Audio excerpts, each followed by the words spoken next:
हमें संविधान ये इजाजत नहीं देता है कि किसी व्यक्ति का हम जाति परिवर्तन करा दें, किसी व्यक्ति को गुमराह करके उसके गरीबी का, उसके माली हालत का फायदा उसका उठाकर धर्म परिवर्तन करा दे। ये गलत बात है। हम इसके खिलाफत के लोग हैं। अब महागठबंधन के विधायक को नोटिस कौन लेता है? जब जनता नोटिस नहीं लिया, 25 पर सीमेंट दिया, तो आज तो उनका स्थिति है कि उनके पास न कोई नीति है, न सिद्धांत है, न कोई मुद्दा है। तो अनर्गल वेसलेस बातों को मीडिया के माध्यम से झूठी बात परोस रहे हैं। सुनील बाबू बड़ा विद्वान आदमी है। वो चरस, गांजा, दारू, शराब सब का उनके पास बड़ा अथाह जो है सो उनको आइडिया है। इसको और सख्ती से लागू करने की जरूरत है। नमस्कार, सिटी पोस्ट लाइव देख रहे हैं आप। मैं हूं आपके साथ उत्तम झावी। हमारे साथ जेडीयू पार्टी के काटी से विधायक इंजीनियर अजीत कुमार जी हैं। क्या कुछ कहिएगा सर? आज जो धर्म परिवर्तन को लेकर सदन में बहस हुई है, इस पर क्या कुछ कहिएगा? देखिए, सदन में माननीय सदस्य के द्वारा धर्म परिवर्तन के बारे में प्रश्न लाया गया था और इस प्रश्न का पूरे सदन में काफी चर्चा हुआ है। माननीय सदस्यों ने इस प्रश्न को गंभीरता से लिया है और जो डेटा दिया गया है वो काफी आश्चर्यजनक डेटा था। केरल जैसे प्रदेश जहां ईसाई मिशनरी और ईसाई धर्म का ज्यादा प्रचार प्रसार है, वहां धर्म परिवर्तन का रेट मात्र 14% के आसपास है। और जो माननीय सदस्य ने डेटा दिया है, ये बिहार में 134% के आसपास है। तो गंभीर चिंता का विषय। देखिए, हमें संविधान ये इजाजत नहीं देता है कि किसी व्यक्ति का हम जाति परिवर्तन करा दें, किसी व्यक्ति को गुमराह करके उसके गरीबी का, उसके माली हालत का फायदा उसका उठाकर धर्म परिवर्तन करा दे।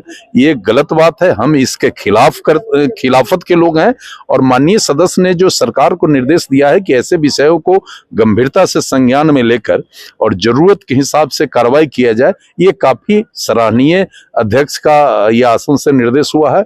हम इसका समर्थन करते हैं। महागठबंधन के विधायक विरोध कर रहे हैं। अब महागठबंधन के विधायक को नोटिस कौन लेता है? जब जनता नोटिस नहीं लिया, 25 पर सीमेंट दिया, तो आज तो उनका स्थिति है कि उनके पास न कोई नीति है, न सिद्धांत है, न कोई मुद्दा है। तो अनर्गल वेसलेस बातों को मीडिया के माध्यम से झूठी बात परोस रहे हैं। तो वो तो कैसे बने रहे सिस्टम में, इसका उनको बेचैनी है।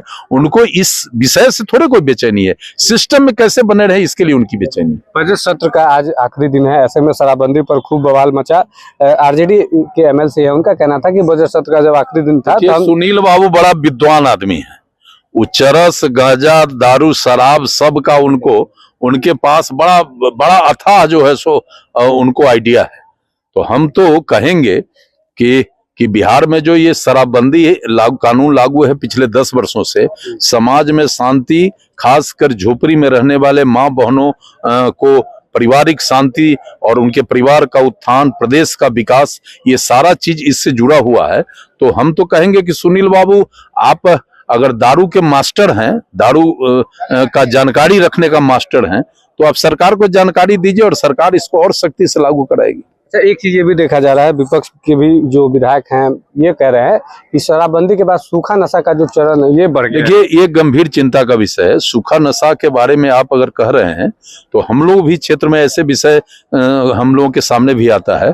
इस पर सदन में बातें आई थी और सरकार ने इसको गंभीरता से लिया है और सूखे नशा पर कैसे रोक लगे और नौजवान हमारा डाइवर्ट नहीं करे मुख्यधारा से, इस पर भी सरकार गंभीरता से कार्रवाई करे। सवाल ये रहेगा, नीतीश कुमार की पार्टी से विधायक हैं आप, 10 साल हो गए शराबबंदी के, संशोधन की जरूरत है या इसको हटा देना चाहिए? इसको और सख्ती से लागू करने की जरूरत है। देखिए, तो शराबबंदी पर जेडीयू के विधायक है मुजफ्फरपुर के काटी विधानसभा से, इनका क्या कुछ कहना है कि शराबबंदी को और सख्ती से लागू कराना चाहिए और धर्म परिवर्तन पर आज जो बजट सत्र के दौरान विधानसभा के अंदर देखने को मिला, उस पर भी इन्होंने अपनी प्रतिक्रिया दी है। धन्यवाद।